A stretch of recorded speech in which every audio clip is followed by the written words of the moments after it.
Good morning students. Today we start the new chapter cash flow statement. ठीक है, तो फिर हम आज जरा इसका बेसिक समझ लेते हैं कि कैश फ्लो स्टेटमेंट होता क्या है.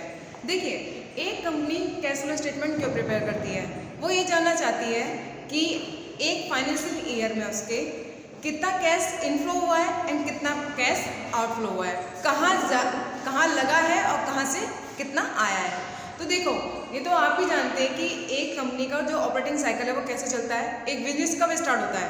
सबसे पहले जो एक्टिविटी होती है वो होती है आपकी फाइनेंसिंग एक्टिविटी.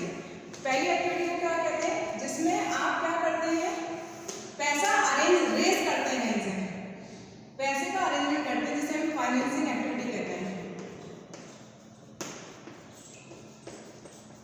ओके, इसमें आप क्या करते हैं? आप या तो शेयर इशू करते हैं या अपना पैसा लगाते हैं. पहले आप फंड का अरेंजमेंट करते हैं कैश का, तो वो आपका आगे फाइनेंसिंग है जिसमें इशू ऑफ शेयर आते हैं. आपने चाहे शेयर इशू कर दिए हो फंड रेज करने के लिए, या आप ओनर ने अपना पैसा खुद लगाया हो. तो एक रास्ता है इक्विटी का और एक रास्ता है आपका ओम फंड का. ठीक है, इसके बाद जब आपका कैश का अरेंजमेंट हो जाता है, सारे पैसे का फंड का अरेंजमेंट हो जाता है, उसके बाद आपकी कौन सी एक्टिविटी काम करती है? इन्वेस्टिंग. कि इस पैसे को जो आपने अरेंज किया है आगे उसे किस में इन्वेस्ट करना है. तो आप दो तरीके से इन्वेस्ट कर सकते हैं. एक होता है फिक्स्ड कैपिटल में इन्वेस्ट करना और एक होता है वर्किंग कैपिटल में इन्वेस्ट करना. ओके, तो सिंपल सी बात है कि फिक्स्ड कैपिटल और वर्किंग कैपिटल. पहले आपने फंड रेज कर लिया, अरेंज करा, उसके बाद उसको इन्वेस्ट कर रहे हैं. और फिर जो फिक्स्ड कैपिटल के बाद जो वर्किंग कैपिटल का पैसा होता है उससे आप अपनी ऑपरेटिंग एक्टिविटी स्टार्ट करते हैं. और फिर आ जाता है आपका ऑपरेशन, आपके बिजनेस का ऑपरेशन, कि आप किस टाइप का बिजनेस, मतलब नेचर ऑफ द बिजनेस क्या है, ऑपरेशन ऑफ द बिजनेस.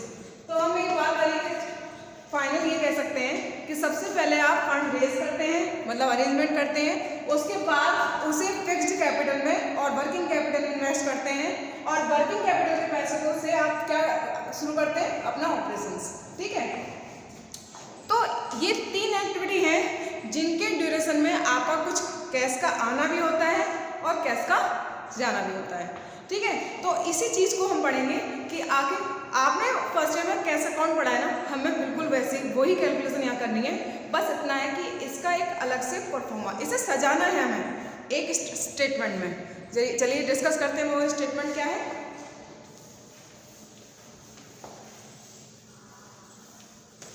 देखिए, होता क्या है कि आपको एक स्टेटमेंट बनाना है जिसमें आपको कैश का इनफ्लो और कैश का आउटफ्लो रिकॉर्ड करना है. ठीक है, तो सबसे पहले आपको इसमें एक स्टेटमेंट प्रिपेयर कीजिए. चलिए,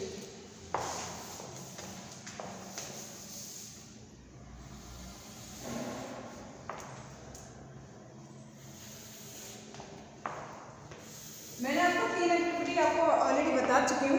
पहला है आपका फाइनेंसिंग, दूसरा है आपका इन्वेस्टिंग और तीसरा है आपका ऑपरेटिंग.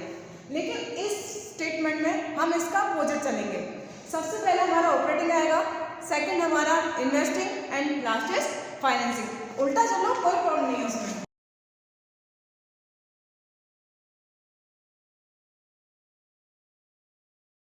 तो ये हमारा कैश फ्लो का स्टेटमेंट, और हमें स्टार्ट करना है पहले ऑपरेशन से.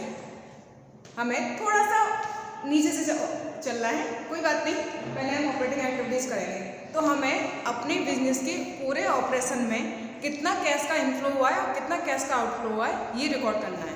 ठीक है, तो सबसे पहले आता है आपका निकल के cash flow from operating activity.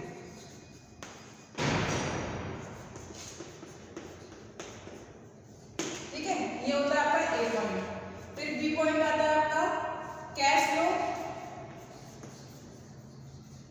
From investing activity.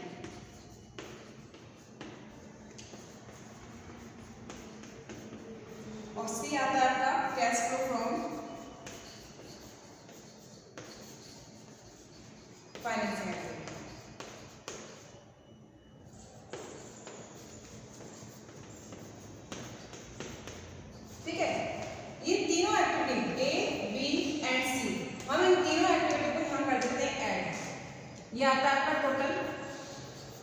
A plus B plus C, और इसमें हम ऐड करते हैं कैश और कैश इक्विवेलेंट का ओपनिंग बैलेंस। कैश का मान लीजिए, कैश का opening balance, opening balance of cash add कर देते हैं आप, तो आपका क्या निकल के आता है,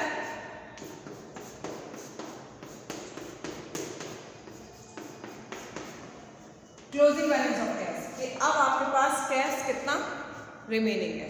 सिंपल, आपको ये तीनों एक्टिविटी फाइंड करनी है और तीनों एक्टिविटियों के टोटल में आप टोटल ऐड करिए और उसमें आप ओपनिंग बैलेंस ऐड कर दीजिए, किसका, कैश का ही। ओपनिंग बैलेंस आपको गिवन होगा, उसको ऐड करने के बाद क्या आ जाएगा, closing balance of this year, cash का क्लोजिंग ईयर मतलब cash flow to this year, sorry for this year. चलिए, अब ये तीन एक्टिविटी को ही हमें इसमें स्टडी करना है, ठीक है। तो सबसे पहले हम चलते हैं ऑपरेटिंग एक्टिविटी पे। जरा हम फोकस करते हैं इन तीन एक्टिविटी को पढ़ना है कि आखिर इसमें किस तरह से कैश का इनफ्लो होता है और किस किस तरीके से कैश का आउटफ्लो होता है।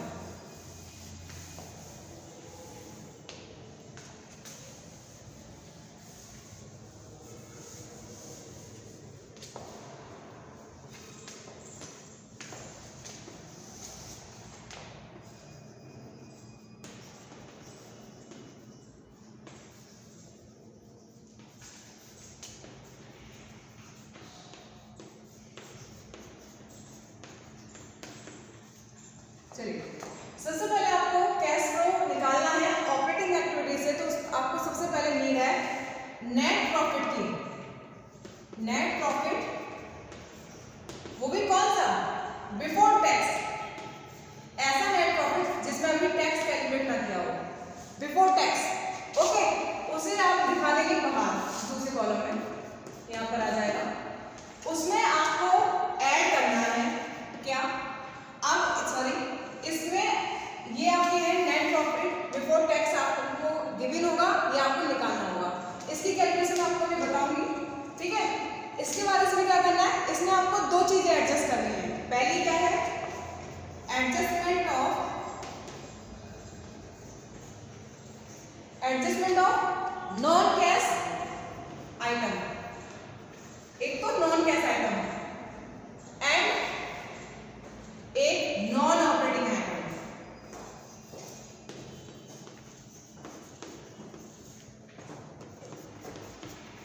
अब नॉन कैश और नॉन ऑपरेटिंग आइटम क्या होते हैं, ऐसे एक्सपेंसेस जो आप कैश में पे नहीं करते हैं, आपके फाइनेंशियल ईयर में वो पे किए जाते हैं, ऐसे एक्सपेंसेस कहलाते हैं, लेकिन वो आपको एज ए कैश आप किसी को नहीं देते हैं। जिसका एक एग्जांपल बताऊंगा आपको, डेप्रिसिएशन। डेप्रिसिएशन आप चार्ज करते हैं, प्रॉफिट एंड लॉस के डेबिट में दिखाते हैं, मतलब एक्सपेंसेस साइड, लेकिन क्या आप डेप्रिसिएशन कैश में पे करते हैं किसी को, नहीं। इसलिए डेप्रिसिएशन क्या है, एक नॉन कैश आइटम है। अब बात करते हैं नॉन ऑपरेटिंग आइटम की। अगर आपने फर्स्ट ईयर में फाइनेंशियल स्टेटमेंट पढ़े हैं तो उसमें आपने नॉन ऑपरेटिंग आइटम भी पढ़े होंगे। नॉन ऑपरेटिंग आइटम वो होते हैं जो कंपनी के ऑपरेशन साइकिल से अलग होते हैं। ऐसे एक्सपेंसेस या ऐसी इनकम जो आपकी कंपनी का जो ऑपरेशंस होता है, मेन ऑपरेशन मतलब सेल और परचेज, उससे हटकर जो एक्सपेंसेस होते हैं उन्हें हम नॉन ऑपरेटिंग एक्सपेंसेस या इनकम कहते हैं, ठीक है। तो आपको नॉन ऑपरेटिंग आइटम और नॉन कैश आइटम आपको एडजस्ट करने हैं, ठीक है। तो जरा फटाफट करते हैं। इसमें आपको ऐड करना है सबसे पहले डेप्रिसिएशन। क्यों डेप्रिसिएशन आपको ऐड करना है, क्यों, क्योंकि आपने जब प्रॉफिट एंड लॉस बनाया होगा, जब आपने प्रॉफिट एंड लॉस बनाया होगा तो आपने डेप्रिसिएशन को क्या किया होगा, माइनस। लेकिन इनका कहना ये है कि क्या डेप्रिसिएशन में कोई कैश गया है, नहीं। कैश का इनफ्लो आउटफ्लो, गोइंग और कमिंग होता ही नहीं है। डेप्रिसिएशन में आप कैश देते नहीं है तो फिर आपने इसको माइनस क्यों कर रखा है एनपी में। मुझे एनपी ऐसा चाहिए जिसमें बाकी में कैश गया हो और कैश आया हो। तो आप देखते हैं कि जो नेट प्रॉफिट होता है उसमें डेप्रिसिएशन आप चार्ज करके आते हैं, तो जो चार्ज जब वो कैश में गया ही नहीं तो आप चार्ज क्यों कर रहे हैं, ठीक है। तो आपको डेप्रिसिएशन को इसमें ऐड करना पड़ेगा क्योंकि ये नॉन कैश आइटम है। नॉन कैश आइटम और नॉन ऑपरेटिंग आइटम। ओके, तो डेप्रिसिएशन ऐड कीजिए। इसके बाद क्या है ऐड करना, मैं ऐड बता देती हूँ। डेप्रिसिएशन है, आप गुडविल रिटर्न ऑफ करते हैं,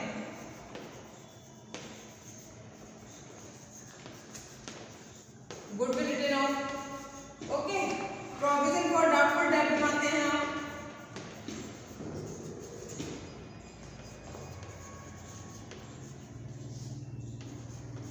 डाउटफुल डेट।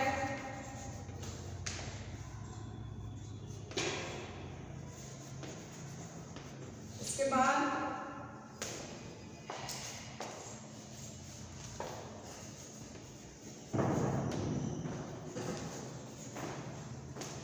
आप ये सारे प्लस करेंगे आइटम जितने भी लिख रही हो आपको। डेप्रिसिएशन है, गुडविल रिटर्न ऑफ है, प्रोविजन फॉर डाउटफुल डेट है, काफ़ी सारे हैं। आप इसका स्ट्रक्चर पढ़ेंगे तो आपको दिखाई देगा।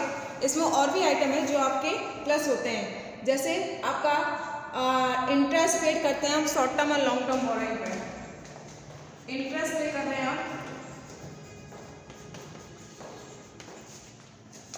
Short term and long term borrowing पर।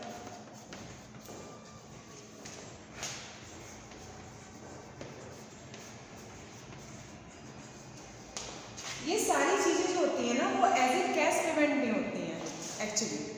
इसमें कैश का ना आउटफ्लो नहीं होता, लेकिन एक चार्ज जरूर की जाती है प्रॉफिट एंड लॉस में।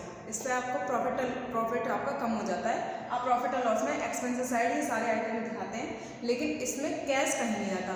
और हमें कैश फ्लो स्टेटमेंट में क्या रिकॉर्ड करना है, सिर्फ कैश का आउटफ्लो और इनफ्लो।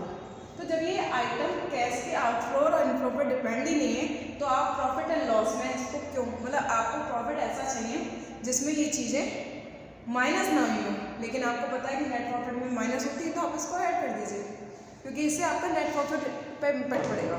ठीक है, अच्छा इसमें हम लेस क्या करते हैं, नॉन ऑपरेटिंग इनकम आप लेस कर दीजिए। जब आप नॉन ऑपरेटिंग एक्सपेंसेस आप इसमें ऐड करिए और नॉन ऑपरेटिंग इनकम आप इसमें से माइनस कर दीजिए। ठीक है, तो जब मैं इसको शॉर्ट में लिख देती हूँ, टोटल मिलाकर हम बात करें तो इसमें ऐड होते हैं non cash and non operating expenses.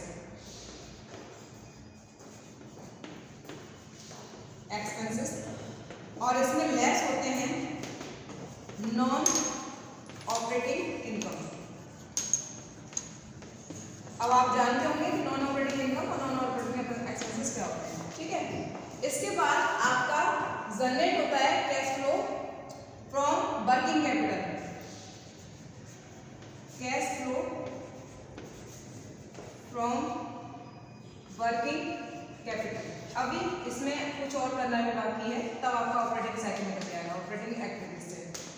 इसके बाद आपको निकालना है, ये आपको अंदर ही लिखना है अभी ये सारा।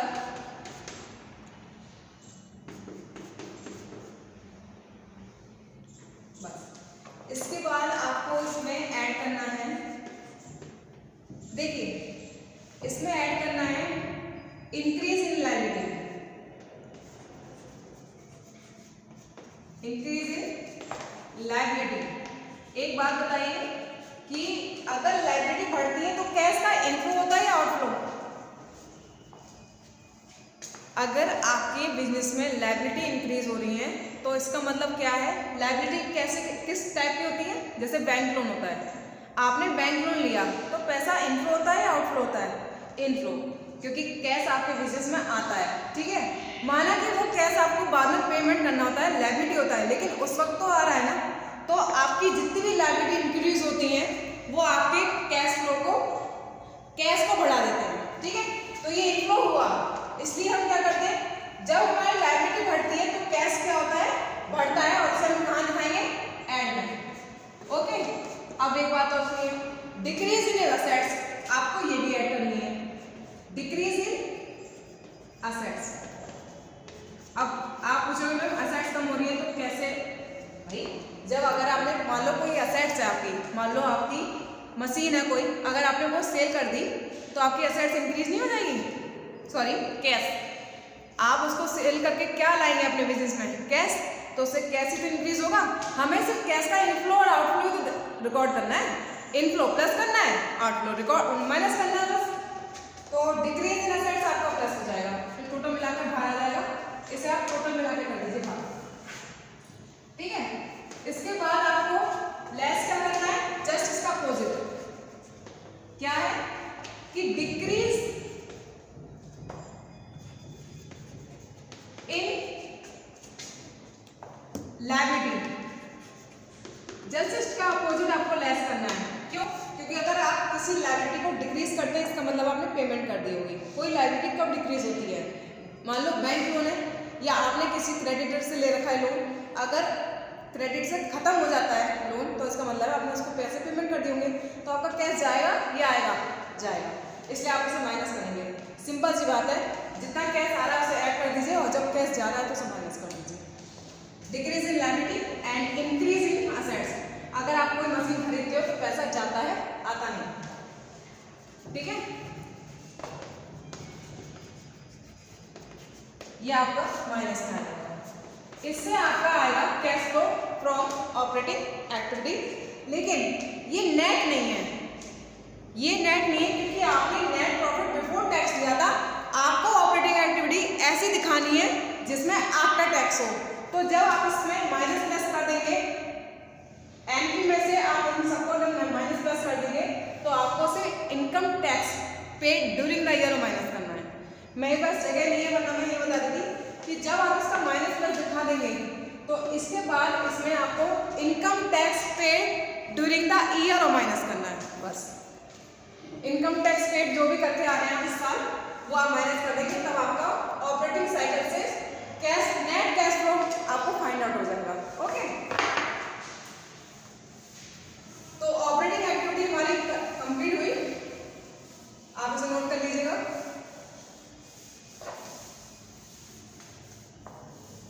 इसके बाद चलते हैं हम सेकंड एक्टिविटी, कौन सी थी बताइए मैंने आपको, इन्वेस्टिंग एक्टिविटी। सेकंड है हमारी investing.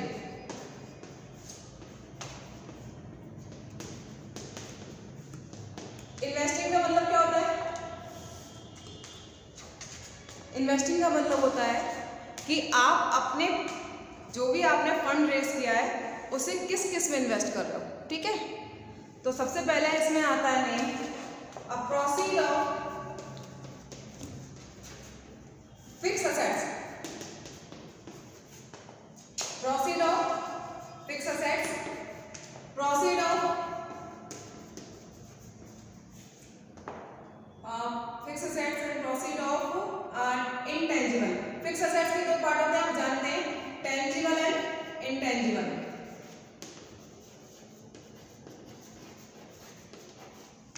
And proceed of intangible assets.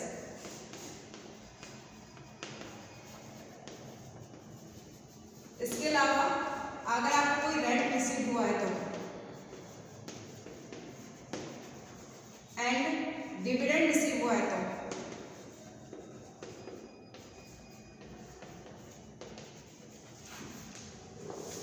चलिए इसके बाद इसमें आप माइनस करेंगे, ये सारी चीजें आपको ऐड करनी है। या आप ये मान सकते हैं कि परचेज ऑफ फिक्स असेट्स, चाहे वो टेंजिबल हो चाहे इंटेंजिबल हो, ये आपको माइनस करना है। और सेल ऑफ फिक्स असेट्स, चाहे वो टेंजिबल हो और इंटेंजिबल, क्योंकि असेट्स को बेचने पर पैसा आता है और खरीदने पर पैसा जाता है। तो sale of fix assets and चाहे वो टेंजिबल हो चाहे इंटेंजिबल हो, ये आपका ऐड हो जाएगा। और फिक्स असेट्स अगर आप परचेज कर रहे हैं, चाहे वो टेंजिबल हो चाहे इंटेंजिबल, वो आपका पैसा आउटफ्लो होगा, आप माइनस करेंगे, ओके। तो मैं यहाँ लिख देती हूँ, ये सारी चीजें आप परचेज सेल करते हैं तो ऐड करना है आपको सेल, और अगर यही सारी चीजें आपकी परचेज होती हैं तो आप इसे क्या करेंगे, माइनस लेस करेंगे, ठीक है। और सेल करते समय आप इनको क्या करेंगे, ऐड। क्लियर। इन्वेस्टिंग एक्टिविटी में सिर्फ इतना है कि जिस चीज में आप इन्वेस्ट कर रहे हैं पैसा, वो है आपकी फिक्स कैपिटल, और फिक्स कैपिटल को अगर आप सेल करते हैं तो कैश का इनफ्लो होगा, और अगर उसको परचेज कर रहे हैं तो कैश का आउटफ्लो होगा। और इनफ्लो को हम ऐड करते हैं और आउटफ्लो का लेस करते हैं। ठीक है, इसमें कुछ चीज़ें और हैं।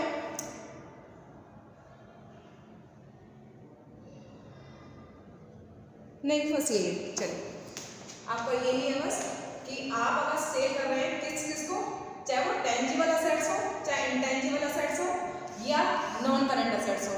जैसे नॉन करंट इन्वेस्टमेंट होते हैं आपके, लॉन्ग टर्म इन्वेस्टमेंट होते हैं, शॉर्ट टर्म इन्वेस्टमेंट होते हैं। ठीक है, और अगर इन्हीं चीज़ों को आप परचेज कर रहे हैं तो ये आपके लेस हो जाएंगे, क्योंकि इससे आपका कैश जाएगा। ठीक है, चलिए, इन्वेस्टमेंट से ज़्यादा कुछ नहीं है।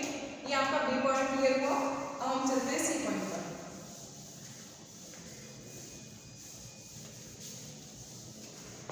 मैंने सी क्या बताया आपको? सी था आपका financing activity.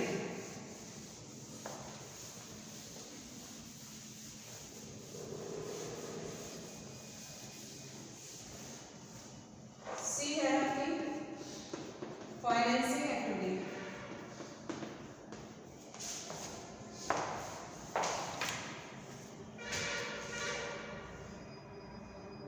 Wait, financial activity में आपको क्या लिखना है जरा बता देती हूँ।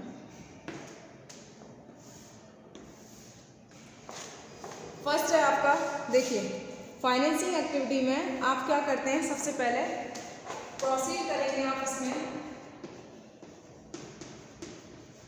Proceed of share holder funds.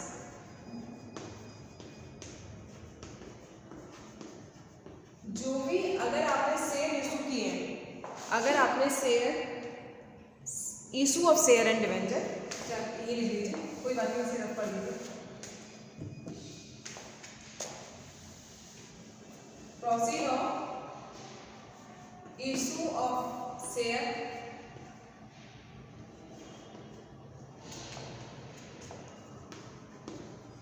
And debenture. जब भी आप शेयर इशू करते हैं, डिवेंचर इशू करते हैं, तो इसका मतलब होता है आपकी कंपनी में पैसा आ रहा है, ये सब आप ऐड करेंगे। ठीक है, ये चीजें ऐड होंगी। ओके, इसके बाद है आपका issue of other long term borrowing. अगर आपने कोई और अदर लॉन्ग टर्म बोरिंग दे रखी है तो लॉन्ग टर्म बोरिंग, ये ध्यान रखना।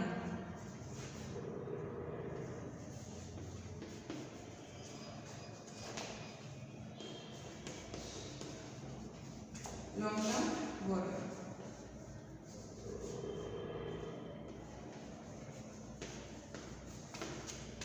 ठीक है। और चलते हैं,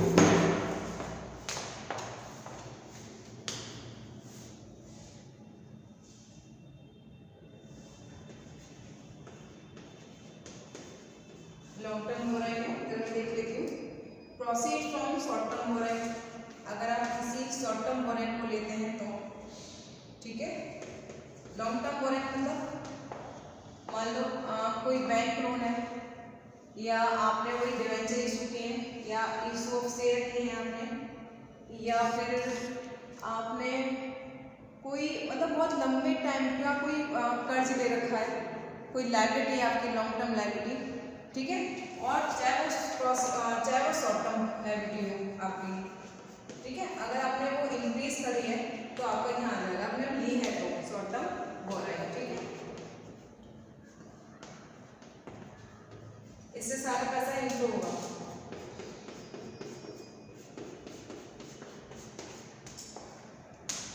इसके अलावा अगर आपका बैंक ओवरड्राफ्ट इंक्रीज इन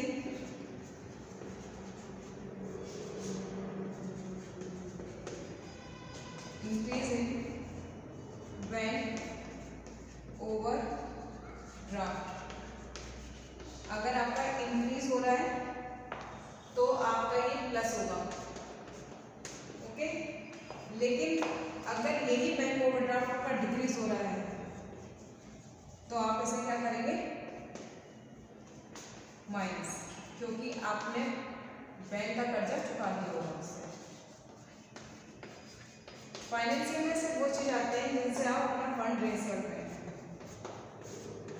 आप जब बिजनेस स्टार्ट करते हैं तो सारे ओवरड्राफ्ट लिया हुआ बैंक से लोन लिया हुआ, कोई लॉन्ग टर्म लायबिलिटी भी होगी, या इशू शेयर इशू किए होंगे, या डिवेंचर इशू किए होंगे, उसी से तो पैसा बिजनेस में आता है। पैसा बिजनेस में आने का सबसे पहले जो फाइनेंस करने का होता है वो तरीके ये होते हैं, चाहे तो शेयर इशू कर लो, चाहे डिवेंचर इशू कर लीजिए, चाहे कोई लॉन्ग टर्म लोन ले लीजिए, कोई भी लॉन्ग टर्म हो रहेंगे, चाहे शॉर्ट टर्म हो रहेंगे, चाहे बैंक ओवरड्राफ्ट कर लीजिए। ठीक है, इसके बाद कुछ चीज़ें और हैं जिसमें आएंगे, आप इसका स्ट्रक्चर पढ़ेंगे ज़रा।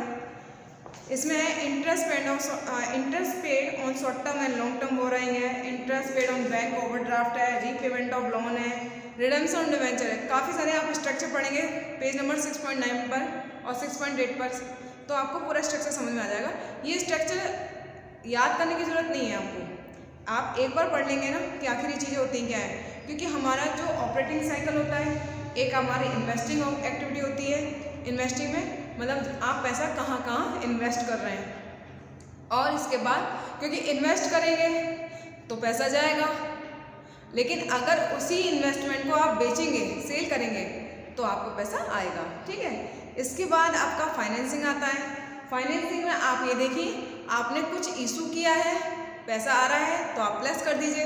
अगर आपने उन्हीं शेयरों को बेच दिया है और पैसा, अगर आप किसी शेयर को इशू करते हैं तो पैसा आ रहा है, लेकिन अगर कैंसिल कर देते हैं तो आपका पैसा चला जाएगा। ठीक है, तो सिंपल सी बात है कि जिन तरीक़ों से पैसा आपका इनफ्लो हो रहा है वो आप प्लस कर दीजिए, जिन तरीके से आपका पैसा इनफ्लो हो रहा है बिजनेस में उसे आप प्लस कर दीजिए, और जिन तरीके से आपका पैसा जा रहा है उसे आप माइनस कर दीजिए। तो फिर आपका निकल के क्या आएगा, cash flow from net cash from financing activity. Okay,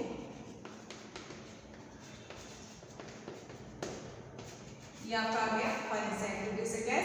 मैंने आपसे पहले बताया था कि जब तीनों एक्टिविटियों से हम कैश निकाल लेते हैं, चाहे वो कैश फ्लो हो या तो नेट कैश आपका फ्लो होगा या यूज्ड होगा, कभी ये माइनस में भी आता है और कभी प्लस में भी आता है। ठीक है, तो आपको माइनस प्लस तो करना ही है, A plus B plus C। अगर कोई माइनस में आएगा तो उसे माइनस कर दीजिएगा। ठीक है, उसमें आपको क्या करना है, आपको जब आप तीनों चीज़ें प्लस करेंगी तो उसमें आपको ऐड करना है कैश का ओपनिंग बैलेंस। ओके, कैश का ओपनिंग बैलेंस आप ऐड कर देंगे तो आपका क्या निकल के आ जाएगा, closing balance of the cash, और वही आपका क्या कहलाएगा, cash flow, final cash flow. ठीक है, मैं इसे रख करती हूँ। मुझे एक चीज़ और समझानी है आपको।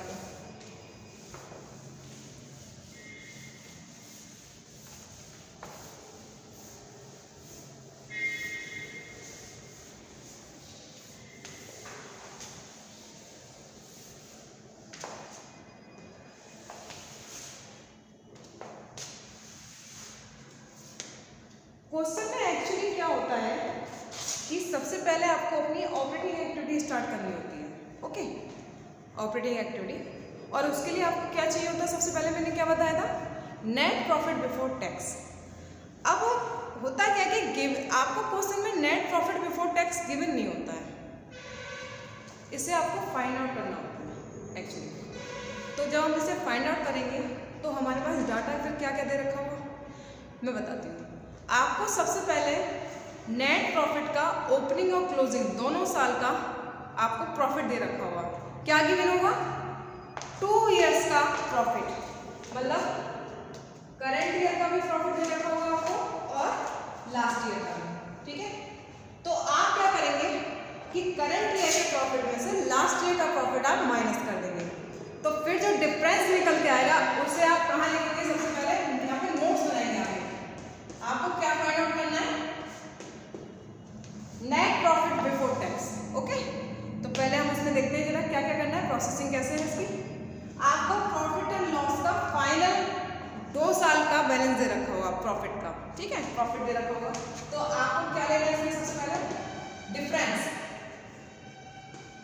Difference of profit and loss statement या प्रॉफिट एंड लॉस बैलेंस का स्टेट, आपको डिफरेंस आप ले लीजिए और आप इसे लिख दीजिए।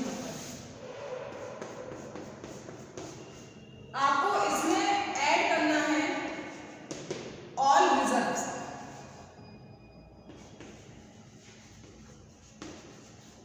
जनरल रिजर्व होते हैं, कैपिटल रिजर्व होते हैं, जो भी रिजर्व है आपका सिक्योरिटी रिजर्व है, आप इसमें प्लस कर देंगे। ठीक है, रिजर्व एंड सरप्लस टोटल मिलाकर ये होती है इसकी हेडिंग। तो सरप्लस आपका ये रहा और रिजर्व आपका ये रहा, तो दोनों मिलाकर कितना आ जाएगा, ये ऐड हो जाएगा इसमें। तो रिजर्व ऐड करने के बाद आप इसमें ऐड करेंगे one more thing, propose dividend. Propose dividend क्या होता है? जो डिविडेंड आप अनाउंस करते हैं, डिक्लेयर कर देते हैं इस साल, लेकिन हमें यहाँ पर प्रपोज डिविडेंड लास्ट ईयर का लिखना है। Propose dividend for previous year. कैसा डिविडेंड लिखना है? जो आपने लास्ट ईयर डिक्लेयर किया हो, ठीक है। Propose dividend for previous year, आपने लास्ट ईयर आपने कोई डिविडेंड प्रपोज कर दिया, मतलब डिक्लेयर कर दिया कि हम आपको देंगे, ठीक है। फिर इसमें ऐड क्या करना है आपको? इंटरिम डिविडेंड, जो आपने इस साल पेड किया हो। इंटरिम डिविडेंड आपने वो होता है जो आप इस साल पे करके आते हैं, ठीक है। ये आपका करंट ईयर का आएगा, ओके। और इसमें प्रपोज डिविडेंड फॉर एंड इसमें आपका एक चीज और ऐड होगी, वो है आपका प्रोविजन फॉर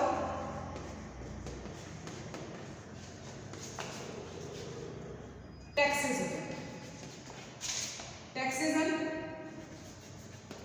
या provision for tax made during the year, जो आपने करंट ईयर में बनाया है। मेड ड्यूरिंग द ईयर, ये 1 2 3 4 ये 4 चीज आपको प्लस करनी है। डिफरेंस किसका?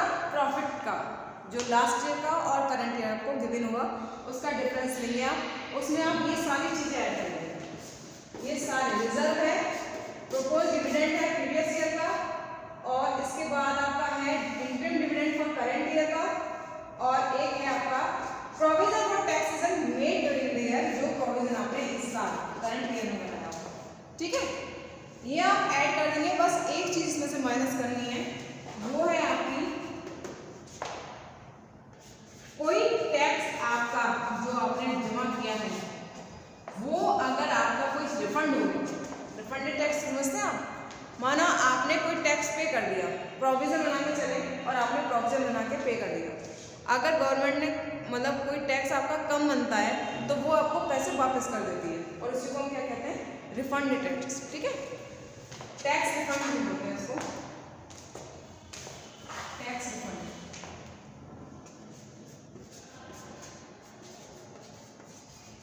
और आपको ये क्वेश्चन में फाइंड आउट करना ही पड़ेगा, क्योंकि ये आपको गिवन नहीं होता है। इसको माइनस करने के बाद आपका क्या निकल के आएगा लास्ट में? Net profit before tax. Net profit before, जगह नहीं है नीचे, अपने लिख लीजिएगा, थोड़ा सा ऊपर लिख दीजिए मैं इसको, जो करेंगे